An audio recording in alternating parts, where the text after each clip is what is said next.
Boomers are now entering the Pokemon market. A Wall Street Journal post just went live this morning discussing how Pokemon investment has been safer than the stock market throughout the years. I received this from my dad this morning. I was not expecting that. Dom, are you worried that boomers are going to take over the market now? I definitely think some boomers are going to see this article and start asking their grandsons or their son or daughter, like, hey, do you have any of those Pokemon cards? And start looking into it more, because those are the same people that bought their children the Pokemon or grandkids the Pokemon cards. But now that they're realizing, like, oh, dang, like these things actually have value nowadays, that might start getting people to maybe take a little bit more risk and diversifying their portfolio. At the end of the day, none of this episode is financial advice, but I could definitely see people in the older generation who kind of written off Pokemon. That was what my kids and the younger generation are like looking into. The older generation might look at this as a legitimate way to diversify their portfolio. Because when you do look at some sections of the Pokemon market since 2004, there have been crazy amount of gains. But people need to understand and realize there comes a lot of risk and a lot of speculation with what sets are going to go up, what Pokemon do people like. There's so much nuance to understand within the Pokemon market and investing itself that I just hope that older people don't just start buying stuff at the store thinking it's going to, in 10 years, like double, triple, or never know. They're going to expect more than what's being said in the articles, because the article headline talked about 3,000% gains in Pokemon cards from 2004. It was attention grabbing. It did grab my attention when I first read it, but not all Pokemon cards are the same. Like, Alex, are you concerned or not concerned with people reading this article and potentially going into something, investing in something, and spending their hard-earned money without really understanding the full nuances of the market itself? Yeah, it's kind of hard. It's definitely hard to fully realize the impact of the journal and who exactly might pique interest into the Pokemon market now. I think everyone that goes into Pokemon collecting, or maybe even looking at it as an investment, may not know initially what is the proper things to open or collect.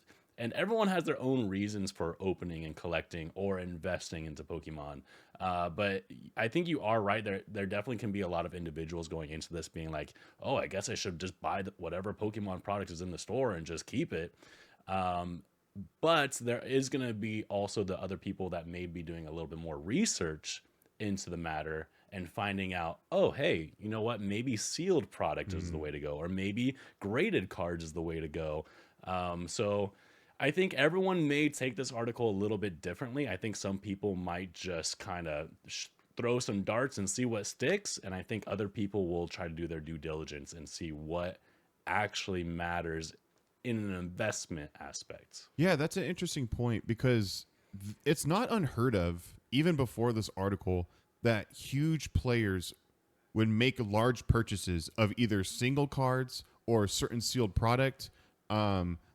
People have made very, very large plays in investing millions of dollars into sealed Pokemon cards. So this, I think, has kind of just been some, like, Pokemon investing in general has been something more like in the last few years and more involved in the YouTube space. And before 5 years ago, it was way more like underground. Not really a lot of people talked about it.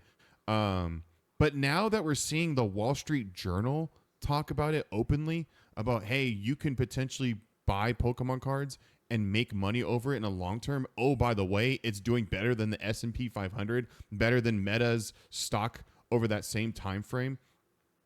I think we're getting into a place where investing in collectibles or investing in certain things like Pokemon is going to become more and more mainstream.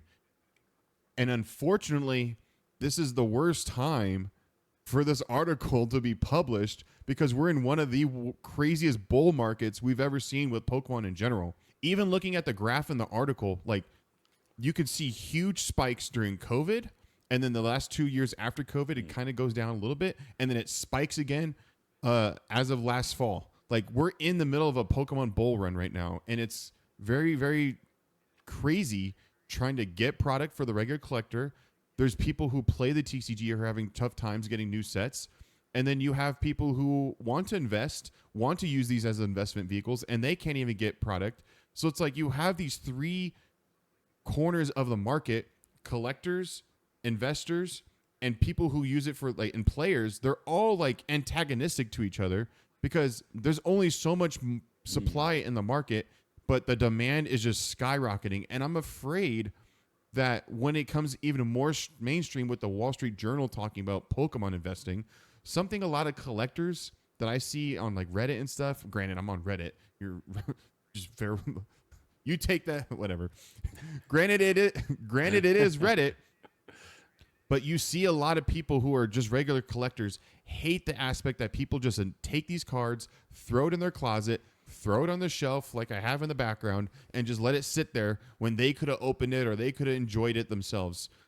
How do you feel about the Wall Street Journal, a mainstream article like coming out and talking about this? And do you think it's going to have an effect on the market at all in the short term, medium term, or long term?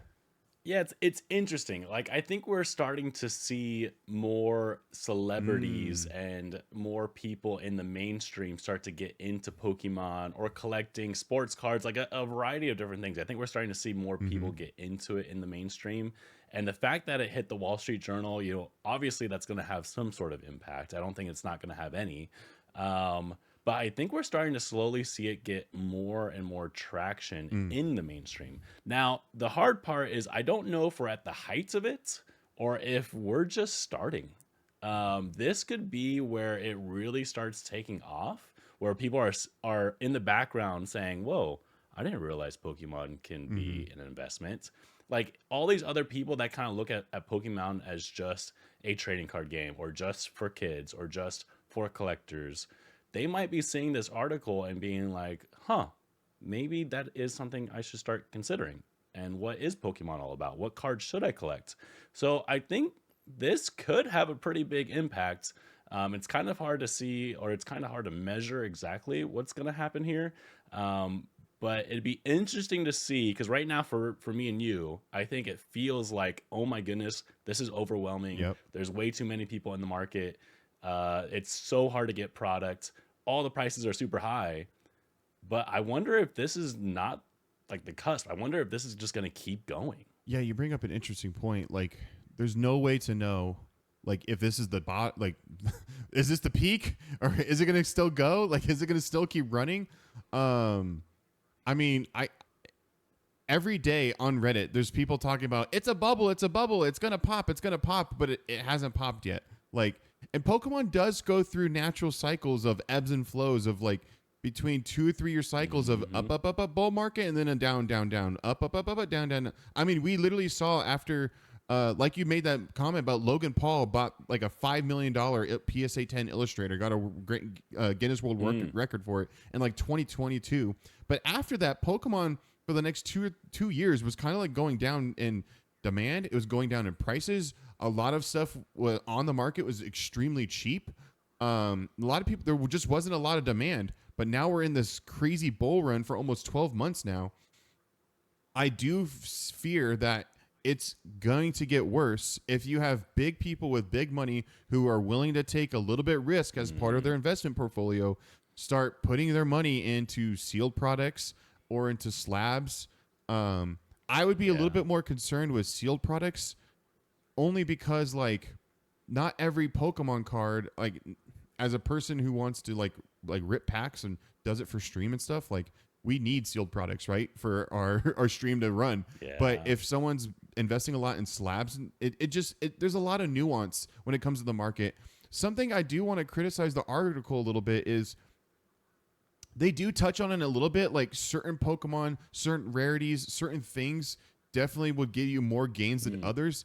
But I'm just afraid that someone who's not as educated in the Pokemon in general starts, like I said earlier, just trying to buy whatever they can, like buying a starter deck that you see on the Target store and thinking that's going to go up in price. But in reality, like not all Pokemon cards are created equal. 99.9% of them, no one wants.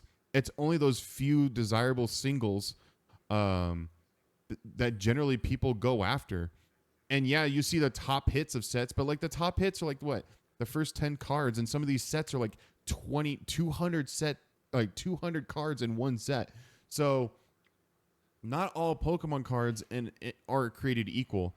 And something to consider too, sealed product is probably going to do better than certain slabs or certain single, like I don't know. It's just, I think there could have been a little bit more nuance in the article. They just put that big headline, 3,000% gains over this time period, better than Meta, better than this, but they didn't really focus on and go really deep. And I was hoping they would do that, just because I'm afraid someone's going to read that and just start buying what they can find out in the open market and thinking it's going to bring them success. It's like, you got to do your own due diligence. And I guess that's kind of why we're doing this episode too, because there are certain things that if you truly want to see it go up in time, like booster boxes tend to perform well over time. They've all gone up in value over 5-10 year time span or longer. And ETBs tend to do better too. But like individual booster packs in comparison tend to not to do as better or as well as booster boxes, you know. Also, certain Pokemon do better. Charizards, Mewtwo's, Pikachu's, Gengars, like Greninjas, like some of the Pokemon, as well as certain trainers, tend to be female, tend to do better over time. So like I think the article is missing a lot of nuance that I wish it kind of would have talked about. I think it was very surfacey in that realm. And I'm just afraid that certain people are going to get burned. And that's what happens when you invest, right? It's a risk. This is a risky investment.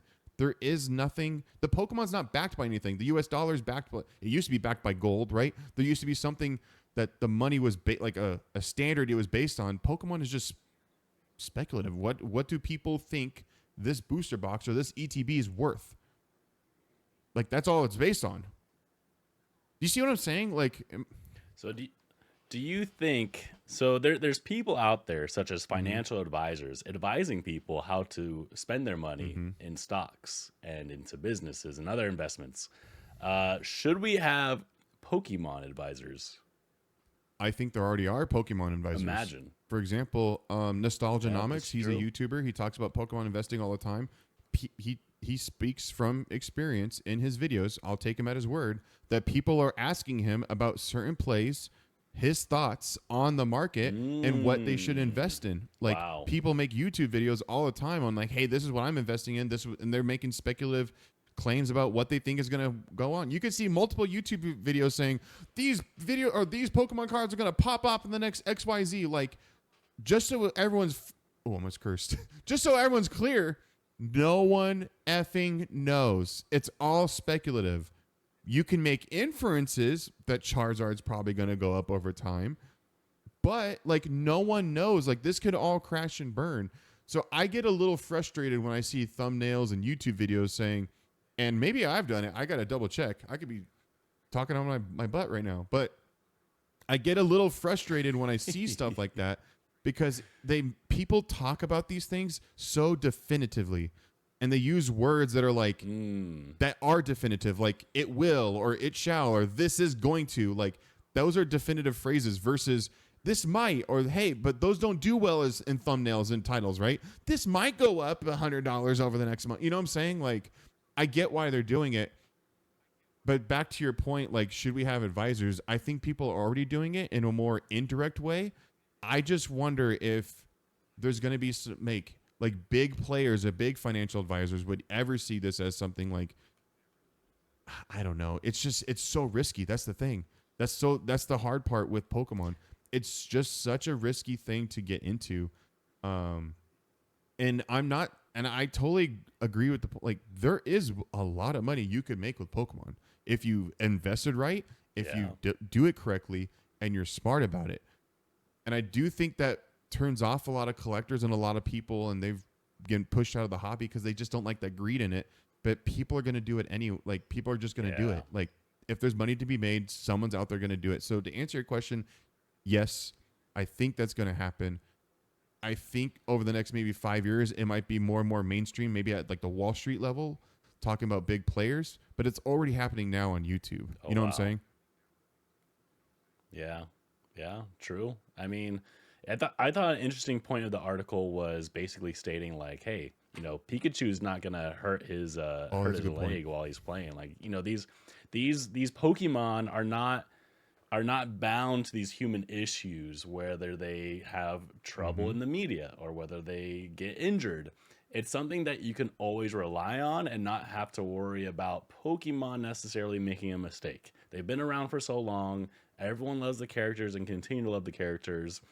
It does pose as a very safe investment that you don't have to worry, oh, next year he's not going to do that well. Like, it's not something that you have to worry about Mm-hmm. some bad drama coming out from Pikachu and Charizard or whatever it is. Um, so I do find it interesting. I mean, I like to say it does appear to be a safer investment in that way. But at the same time, we're talking about Yep. fictional characters. We're talking about a trading card game. It's all about us giving value into something because we all Mm-hmm. appreciate the characters.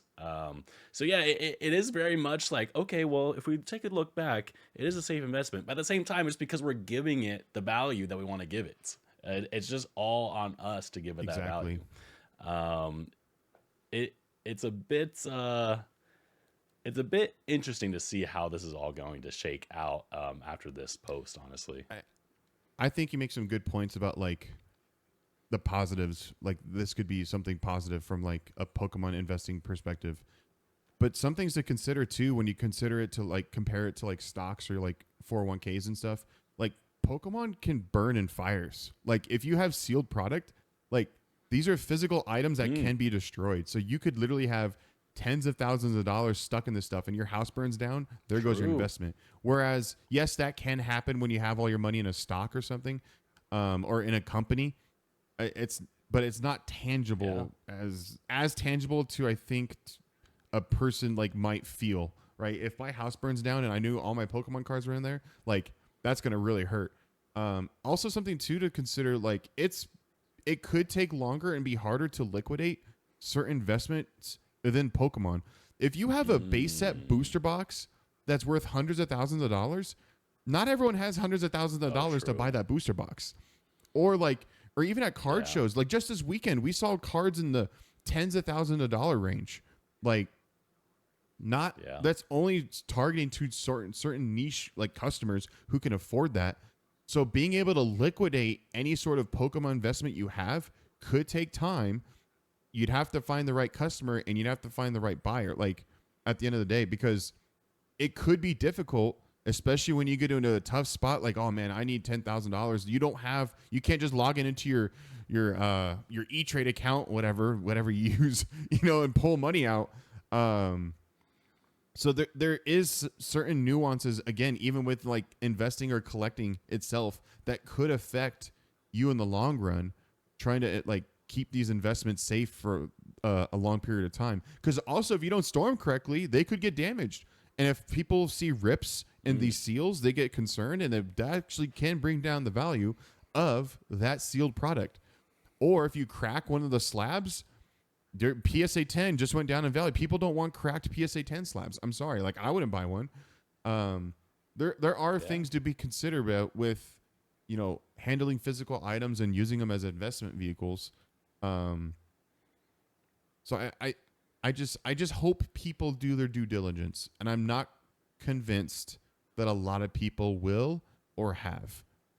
That is just my concern. And yes, that is their life and that's their finances, but I do feel for people who don't do that at the end of the day. And I'll see the other side of the argument. Like it's their money. They're allowed to make the choices they want to make with the money, and they're allowed to make the good plays, bad plays, and they're going to have to learn from it. So I don't know. I just get a little concerned from my big heart that I have that people are going to get hurt or burned by trying to invest in all this stuff.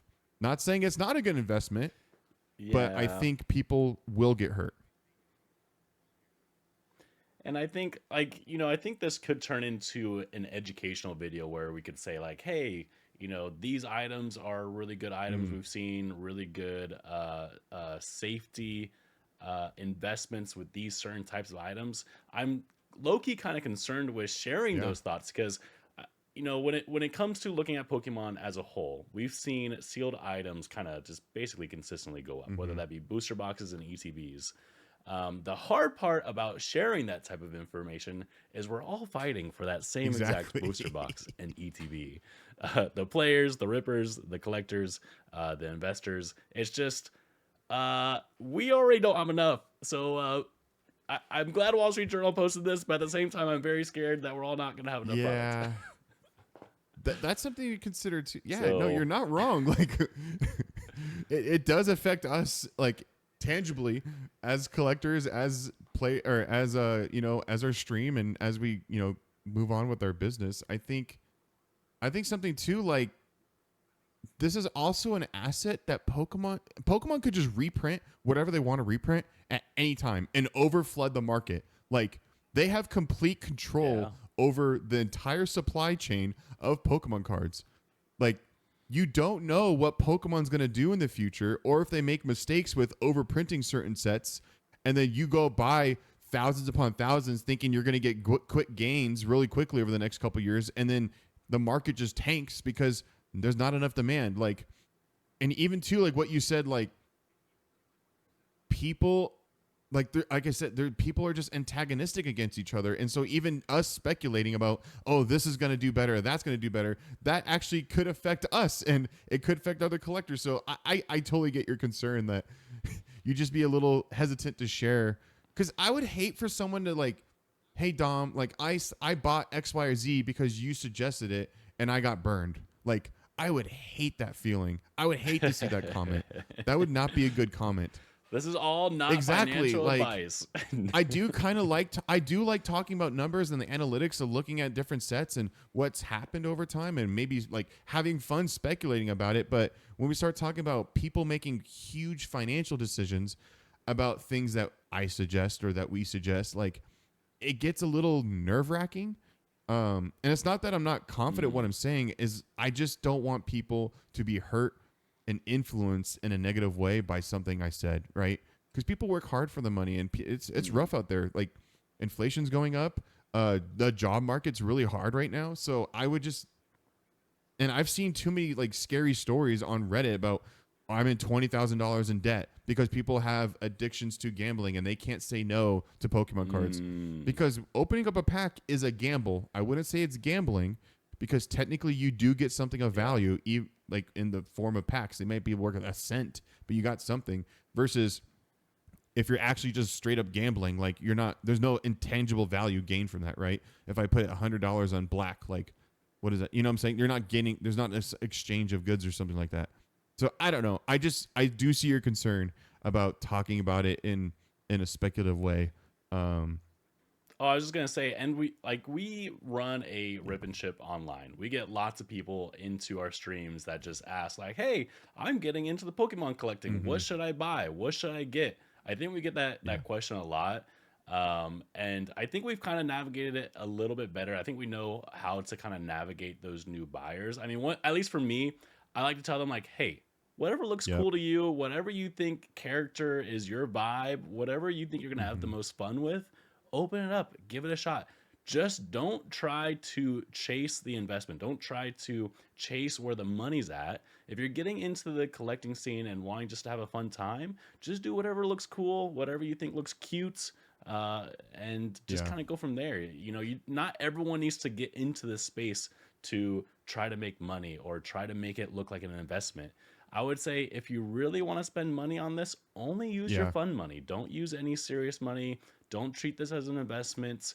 At the end of the day, this is a game. It should just be money that you're spending on a game, and that's it. And if you do want to consider it as an investment, like, you got to do your due diligence. You got to get knowledgeable about the sets, and you got to look at historical data and make smart financial choices about what people may want. Like,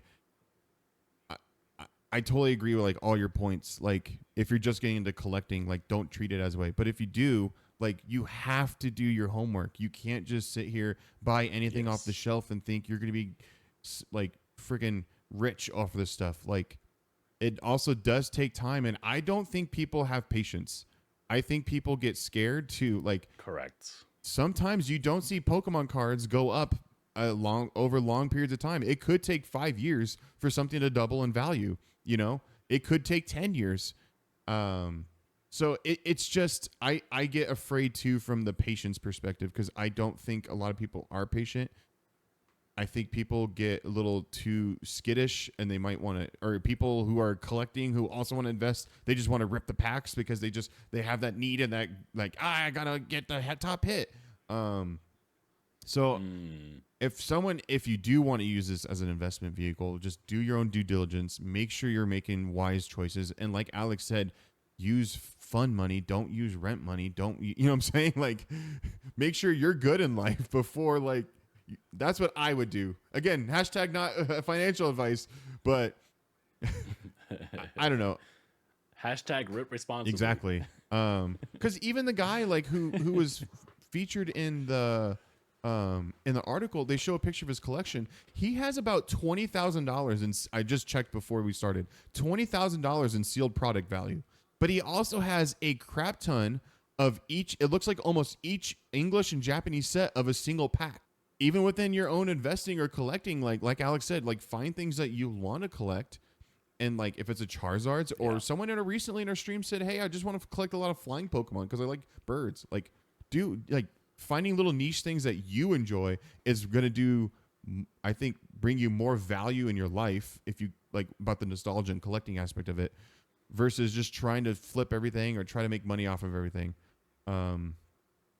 So let us know in the comments what you think. Are you collecting at all? Are you consider yourself a collector, investor, or neither? Like, how do you feel about the Wall Street Journal, a mainstream article talking about coming into the hobby? Because that's what it feels like. It feels like the I'm almost going to say normies.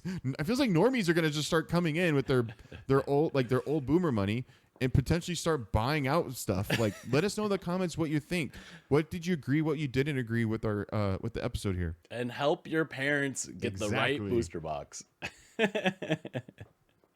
Don't let them get Shrouded Fable. And don't buy Shrouded Fable. Yes, that's so funny.